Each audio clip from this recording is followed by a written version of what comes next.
At my graduation, my dad made a toast to humiliate me in front of 487 guests. He said, "To my pathetic daughter who chose an ordinary RN," everyone laughed, my sister mocked. Then he whispered, "You're no longer my daughter." I didn't say a word. Until few years later. My name is Amina Fairstone and I'm 29 years old. 7 years ago, on what should have been the proudest day of my life, my father looked at me in my nursing uniform and said 9 words that broke me completely. "You are not the daughter we raised anymore. Leave." No congratulations, no hug, just rejection in front of everyone because I became a nurse instead of a doctor. I had no idea that 7 years later I'd be the one signing the papers that saved his life. I had no idea they'd beg for help from a hospital I owned while having no clue I was watching. Like and subscribe if you've ever been underestimated, and comment where you're from right now. Let me take you back to May 14th, 2018, my nursing school graduation. I woke up that morning buzzing with excitement. 4 years of late nights, clinical rotations, exams that made me cry, and patients who taught me what it meant to truly care for someone. I'd made it. I was going to be a registered nurse. I ironed my white uniform carefully, pinned my school badge to my chest, and stared at myself in the mirror. I looked professional, capable, ready. I thought my parents would be proud. The ceremony was held at the university auditorium. Rows of students in crisp white uniforms, families filling the seats, cameras flashing. I scanned the crowd and spotted my parents sitting near the back. My mother's face was blank. My father looked irritated, like he'd been forced to attend something beneath him. My younger brother wasn't even there. I tried not to let it bother me. Maybe they were just tired. Maybe they'd smile once I walked across the stage. When my name was called, I walked up with my head high. I shook the dean's hand, accepted my certificate, and turned to face the audience. I searched for my parents, hoping to see them clapping, maybe even standing. But they sat completely still. Arms crossed, faces hard. My mother looked away. My father checked his phone. I walked off that stage feeling smaller than I'd ever felt, even though I'd just accomplished something huge. After the ceremony, I found them in the parking lot. I was holding my certificate, smiling, trying to salvage the moment. "Mama, Papa, thank you for coming." "I know this means a lot to you too." My father cut me off immediately, his voice sharp and cold. "Means a lot?" "Amina, this is embarrassing." I looked at him, confused. "What do you mean?" He gestured at my uniform like it was something dirty. "You spent 4 years to become a nurse? A nurse? We told you to go to medical school. We told you we wanted a doctor in this family." I tried to explain. "Papa, nursing is a respectable profession. I'll be helping people every single day, saving lives, making a difference." He laughed, but it wasn't a real laugh. It was cruel. "A nurse is not a doctor, Amina. You take orders. You clean up after people. You're a glorified assistant." My mother finally spoke, her voice quiet but cutting. "People have been asking us what you're studying. We've been telling them you're going into medicine. And now what do we say? That our daughter is only an RN? Only an RN." Those 3 words hung in the air like poison. I felt my throat tighten, but I refused to cry in front of them. I stood there, holding my certificate, while my father shook his head in disgust. "We sacrificed so much for you, paid your school fees, supported you, and this is what you give us?" "Shame," my mother added. We can't even tell our friends about this. My younger brother, who had been standing silently beside them, finally spoke. At least she finished something. My father whipped around and snapped at him. Don't defend mediocrity. Then my father turned back to me, his eyes cold. You are not the daughter we raised anymore. Leave. I stared at him, waiting for him to take it back, waiting for my mother to intervene. But she just looked down at the ground. My father walked to the car, got in, and slammed the door. My mother followed without a word. My brother hesitated, gave me a sad look, and then climbed into the back seat. I stood there in the parking lot, alone, watching them drive away. Other families walked past me, laughing, hugging their graduates, taking photos. I stood there holding my certificate, feeling like it meant nothing. I didn't go home that night. I stayed with a friend from nursing school. She let me cry on her couch while she made me tea and told me my parents were wrong. But it didn't stop the pain. For weeks, I kept expecting them to call, to apologize, to say they overreacted. But my phone stayed silent. I tried calling them once. My mother picked up, said she was busy, and hung up. I tried visiting. The gate was locked. A cousin told me later that my parents had told the family I was no longer part of them, that I'd chosen my own path and they'd chosen to move on. So I moved on too. I started my first nursing job at a public hospital. The hours were brutal, 12-hour shifts, nights, weekends, patients who were rude, families who blamed me for things beyond my control, doctors who treated nurses like we were invisible. But I loved it. I loved the moment a patient's pain eased because of something I did. I loved holding someone's hand when they were scared. I loved being the person families trusted when everything felt out of control. I was good at my job, and no one could take that away from me. The first year was the hardest. I lived in a tiny one-room apartment near the hospital. I worked double shifts whenever I could because I needed the money and because staying busy kept me from thinking about my family. I saved every kobo I didn't need for rent and food. I didn't buy new clothes. I didn't go out. I just worked, saved, and learned. I took every training course offered. I volunteered for the most difficult cases because I wanted to be the best nurse I could be. Patients started requesting me by name. Families would ask if Nurse Amina was on shift because they trusted me. Doctors noticed. One of them, Dr. Dixon, pulled me aside one day after a particularly difficult surgery. You're wasted here, Amina.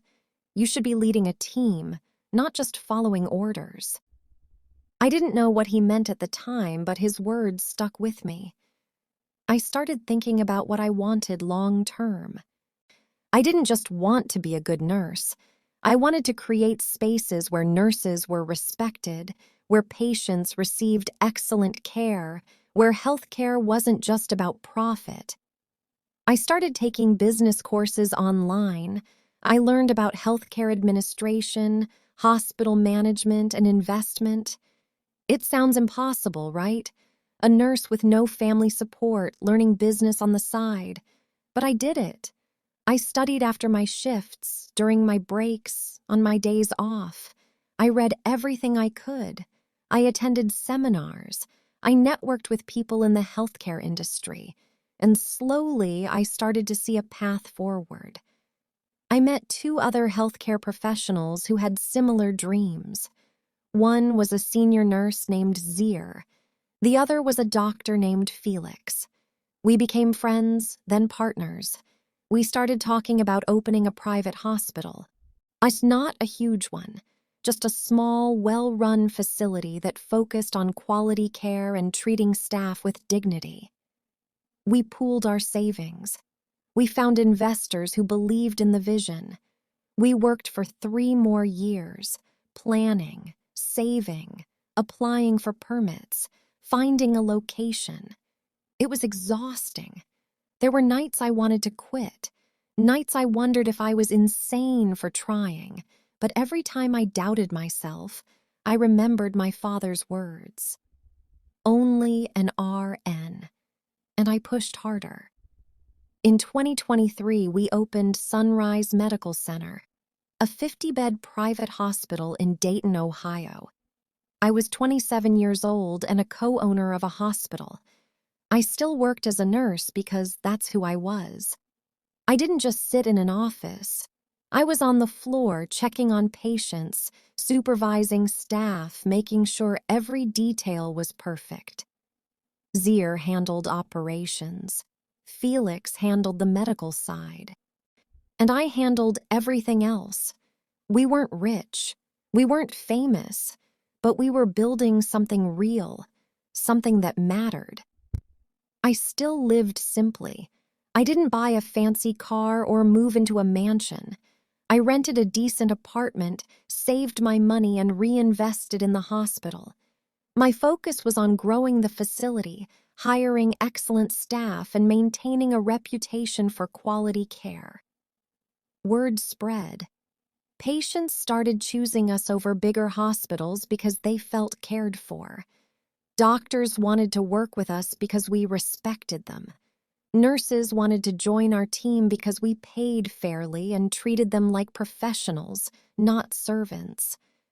I thought about my family sometimes. I wondered if they ever regretted what they said. I wondered if they knew what I'd built. But I never reached out. I didn't need their approval anymore. I'd proven to myself that I was enough, that being a nurse wasn't a limitation. It was a foundation. I built a life I was proud of. I had friends who respected me, colleagues who valued me, patients who trusted me. That was enough, or so I thought. Until the day everything changed. It was a Tuesday morning in October 2024. I was in my office reviewing patient charts when my phone rang. Unknown number. I almost didn't answer, but something told me to pick up. Hello? There was heavy breathing on the other end, then a voice I hadn't heard in years. My brother. Amina. His voice cracked. I need your help. I sat up straight, my heart pounding. What's wrong? Papa collapsed. He's in the hospital. They're saying he needs emergency surgery. His heart. We don't know what to do. I felt my chest tighten. Where is he? Which hospital? He named a hospital across town, not mine. I asked the question I already knew the answer to. Does he have insurance? Can you pay for the surgery? Silence. Then my brother's voice, small and desperate. No, we can't. We've been struggling, Amina. Business hasn't been good for years. We don't have the money. And they're saying if he doesn't get the surgery soon, he'll die. I closed my eyes, trying to process what I was hearing. My father, the man who disowned me, was dying, and they couldn't afford to save him. I should have felt satisfaction. I should have felt vindicated, but all I felt was sadness. Why are you calling me? I asked quietly. My brother hesitated. Because you're the only one who might be able to help. Mama said maybe you know someone. Maybe you can ask your hospital for a loan or something. He didn't even know. They had no idea I co-owned a hospital. They thought I was still just a nurse, scraping by, maybe with some connections. The irony was crushing. How much is the surgery? I asked. He told me. It was a significant amount, but not impossible. Not for me.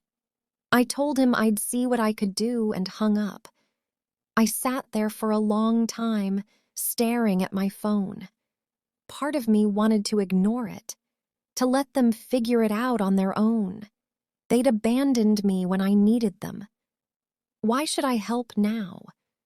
But another part of me, the part that became a nurse because I genuinely cared about people, couldn't walk away. This wasn't about my father. It was about who I was. And I wasn't the kind of person who let someone die just to prove a point. I called the hospital where my father was admitted. I identified myself as a healthcare administrator and asked to speak with the billing department. I explained that I wanted to cover the costs for a patient named Johnson. They put me on hold, then came back confused. "Ma, we actually just received a transfer request for this patient. Another hospital is offering to take him and cover all expenses." I smiled. That hospital was mine. I'd already made the call before I even consciously decided what to do. Transfer him to Sunrise Medical Center in Dayton. All costs will be handled privately. No questions asked. The transfer happened within hours. My father was brought to my hospital, admitted under Felix's care, and prepped for surgery. I watched from a distance as my mother and brother arrived, looking lost and terrified. They had no idea they were standing in my hospital. No idea that the building they walked through, the staff they spoke to, the care my father was receiving was all because of me. I stayed out of sight. I didn't want them to know. Not yet. Maybe not ever. I just wanted my father to live. Everything else could wait. The surgery took 6 hours. I stood in the observation room watching Felix and his team work. My father's heart was repaired. The procedure was successful. He was moved to recovery. My family was told he'd be okay. They cried with relief. They hugged each other. And they had no idea who'd just saved his life. I went back to my office and sat in the dark, feeling a strange mix of peace and pain. I'd done the right thing. But it hurt knowing that even now, even after everything, they still didn't see me. If you're still watching, a like and subscribe so you don't miss what happens when they finally find out the truth. Drop a comment and tell me, would you have done the same? The next few days were strange. My father was stable and recovering well. My mother and brother stayed at the hospital, rotating between his room and the waiting area. I watched them from a distance, sometimes from my office window, sometimes from the hallway when I was doing rounds. They looked exhausted, worried, grateful. They kept asking the nurses who was paying for everything. The staff had been instructed to say only that it was handled privately by the hospital administration. No names, no details. I made sure my father received the best care. I personally reviewed his charts every morning. I checked in with Felix about his recovery. I ensured the nurses attending to him were the most experienced on staff. Not because he was my father, but because that's how I ran my hospital. Every patient deserved that level of care, but I'd be lying if I said it didn't feel personal. I wanted him to get better, not for his sake, for mine, so I could prove to myself that I was bigger than the hurt he'd caused. One afternoon, I was walking past his room when I heard voices. I stopped just outside the door, hidden from view.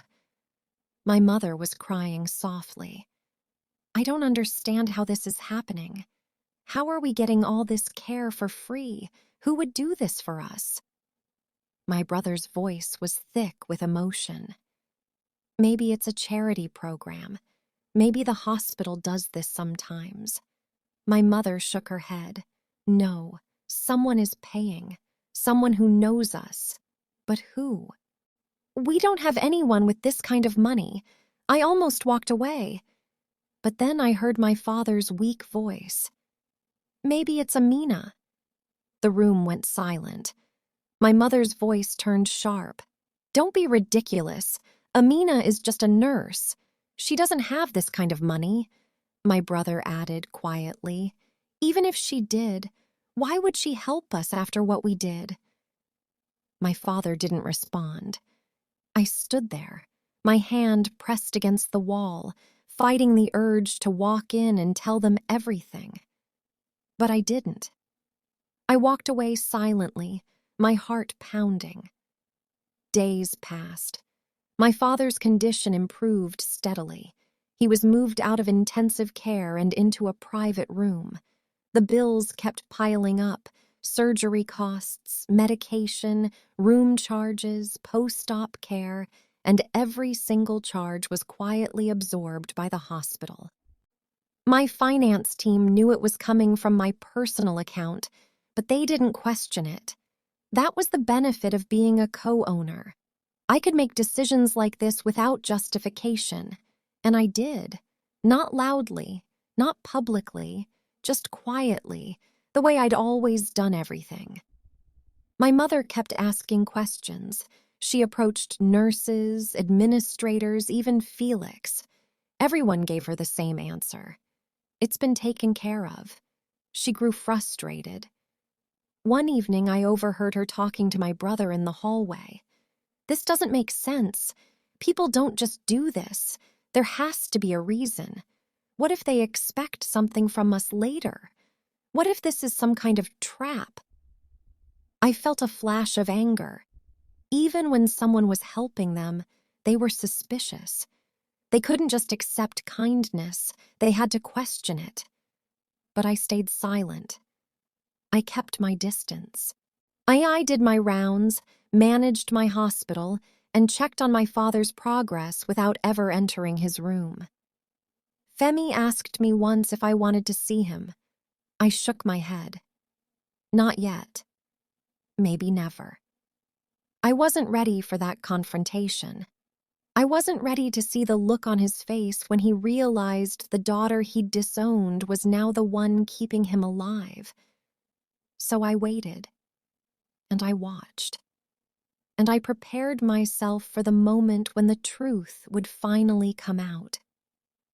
My father was discharged on a Friday morning.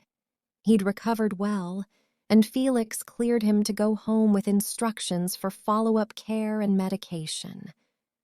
My mother and brother were relieved, grateful, and still completely confused about who had paid for everything. As part of our standard discharge process, patients received a final bill summary and a receipt showing payment status. I'd instructed the billing department to include one additional line on my father's receipt: paid in full by Dr. Amina Johnson, co-owner, Sunrise Medical Center. I wasn't there when they received it. I couldn't be. I was in my office, door closed, trying to focus on paperwork but failing miserably. My hands were shaking. My heart was racing. I kept glancing at the clock, knowing that any minute now they'd see the receipt. They'd read the name. And everything would change. I didn't know what I wanted from this moment. Vindication, an apology, acknowledgement. Maybe I just wanted them to finally see me, to understand that the daughter they threw away had become someone they never imagined. My phone rang. It was the front desk. "Ma, there's a woman here asking to see you. She says she's your mother." I closed my eyes and took a deep breath. "Send her to my office." I hung up and stood, smoothing down my white coat, trying to steady myself. A few minutes later, there was a knock on my door. "Come in." The door opened slowly. My mother stepped inside, and for the first time in 7 years, we were face to face. She looked older, tired. Her eyes were red, like she'd been crying. She stood there, holding the receipt in her hand, staring at me like she was seeing a ghost. "Amina?" Her voice was barely a whisper. I nodded. "Hello, Mama." She looked around my office.